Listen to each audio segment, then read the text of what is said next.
welcome back to my channel. And today I'm doing my June currently inked review. I inked everything up a bit early, so it's no surprise that I also finished the first pens a bit early. So of all the 6 pens that I inked up for June, just show you the correctly inked again. I only have 2 that are still inked, both for very separate reasons. But yeah, all in all, this was a really good month. Really lovely color combinations. I enjoyed every single one of them.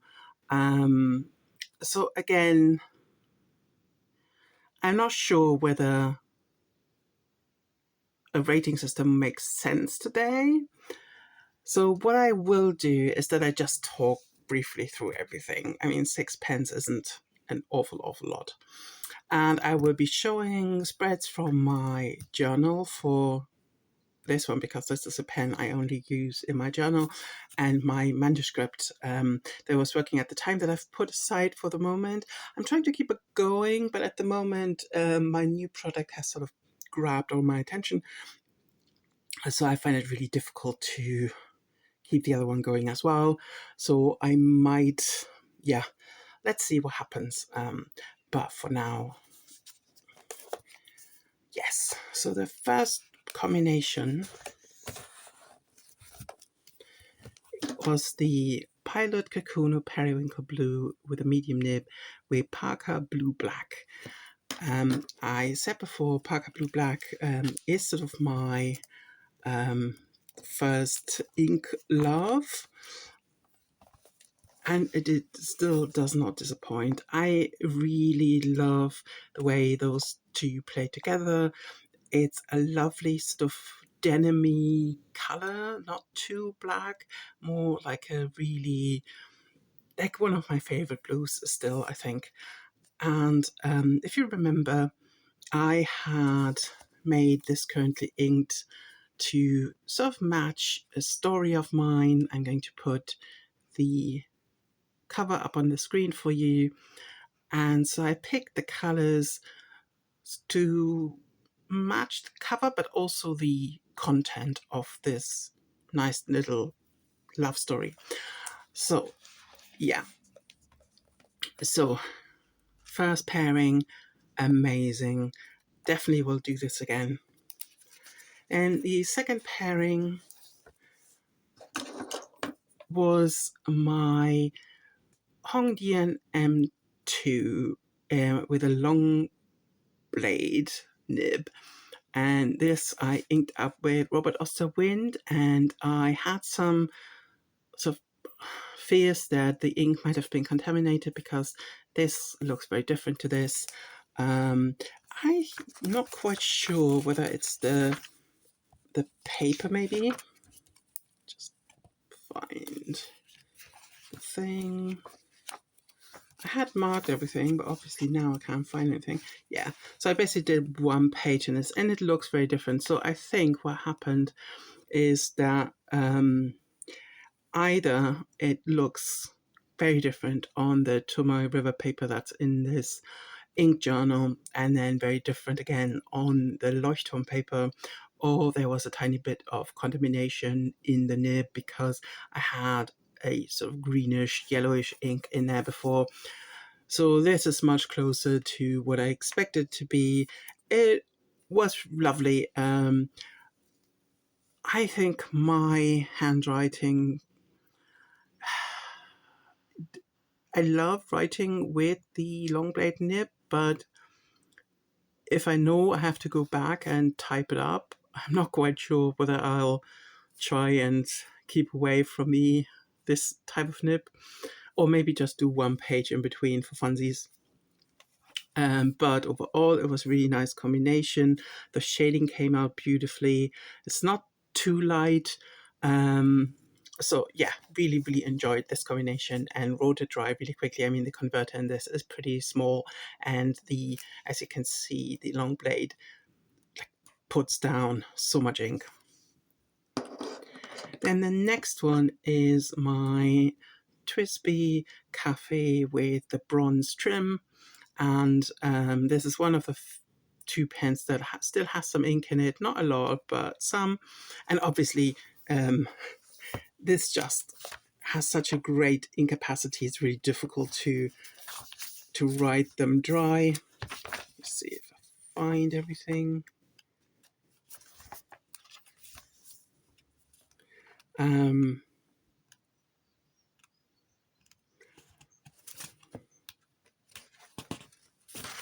Yes, it's actually right behind it. And this has Cocoa Shimmer in it, and wonderfully, yeah, just works together so well. No clogging whatsoever. I must say, so I have two Twisbies. The first one is the Cafe Bronze with the medium nib, and then the other one is the Root Beer with a fine nib. And I've had, even with the Diamine ink, I've had clogging issues with olive swirl in the root beer. Maybe it's just because the shimmer particles are chunkier in olive swirl, but I really had problems.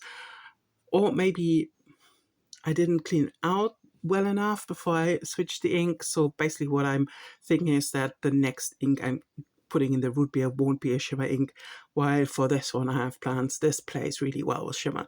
So yeah, brilliant combination, such a wet writer. I think my ink attention span is quite short. So actually the fact that this holds so much ink, pros and cons. But love this combination. This is what I mean, sort of the a rating system doesn't make much sense if every combination is a winner. So I'd much rather talk more about it. So moving on to Octopus Fluids Charleston in the Black Robin pens, Caffeine Withdrawal. I did not choose this to match the color, but again, we have a combination that plays exceptionally well together. And because this is one of the pens that I'm not taking out of the house for now, I'm now considering I need to find a way, because otherwise they don't get used enough. So I need to find, I mean, I would probably only take one of them out at a time, but I need to find like a really sturdy, maybe a leather pen case that my heart knows it's the best protected that it can be. But yeah, so this is a page from my journal. I got like a new ink order on that day, so you see I have swatched this one here, and this is Schneider Apricot, actually, or Apricot. So yeah, the shading is amazing. I love Charleston so much. I definitely want to get more Octopus inks. It's a German ink manufacturer in Eastern Germany, and yeah, so there is like, I'm very interested in the company history as well. At some point I need to research a bit more, but love this like golden caramelly almost, with some shading into reds. You can see it here quite well, but it has some reddish chromo shading. Again, such a lovely combination. We'll definitely do that again. Okay. Then the next one was the Caveco Perkio in Iridescent Pearl. I must say, compared, for some reason or other, this material feels, even I have another Caveco, this feels somehow a bit cheap. I love how the pen writes, that's not the problem, but somehow, I don't know why. But I also, it's of the first Perkeo that I've tried. I don't know much about the others. Maybe it's just because with the material, sort of the edges are a bit blurry, so it's not as, doesn't look as clearly defined. But apart from that, that's literally the only niggle. It's very juicy nib. I really like the way how it lies in the hand. It feels a bit light. Maybe that plays into it, but yeah, still really like it. And this is the writing sample, and that was with Kaweco Smoky Grey. And again, this was a bit too light for me in the Kaweco with the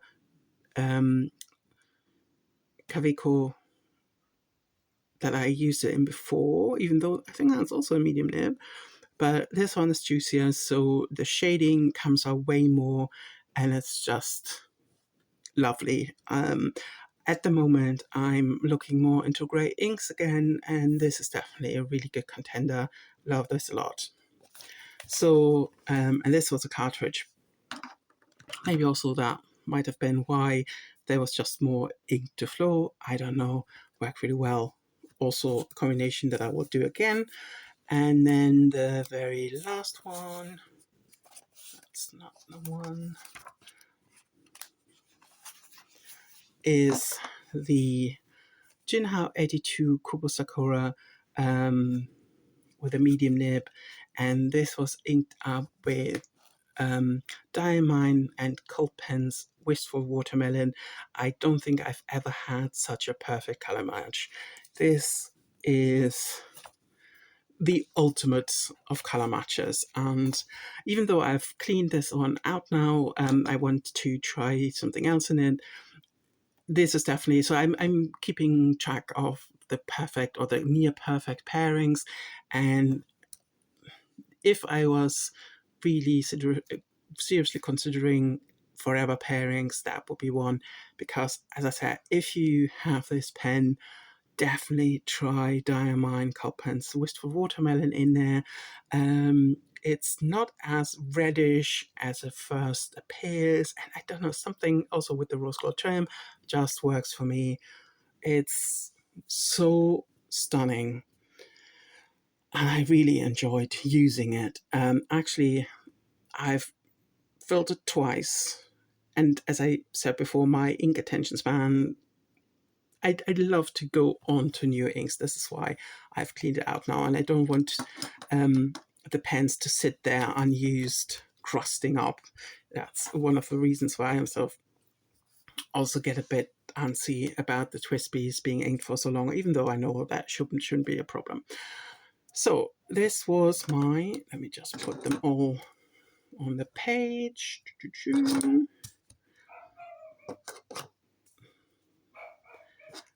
If you hear my neighbor's dog, he is a little yapper. He's very cute, but he's, yeah, he doesn't listen to anyone. Okay, so this is my June currently inked review. Another everyone's winner. They're all amazing in their different ways. I think if I would, can't really pick one, to be honest. If one is a bit sort of, I think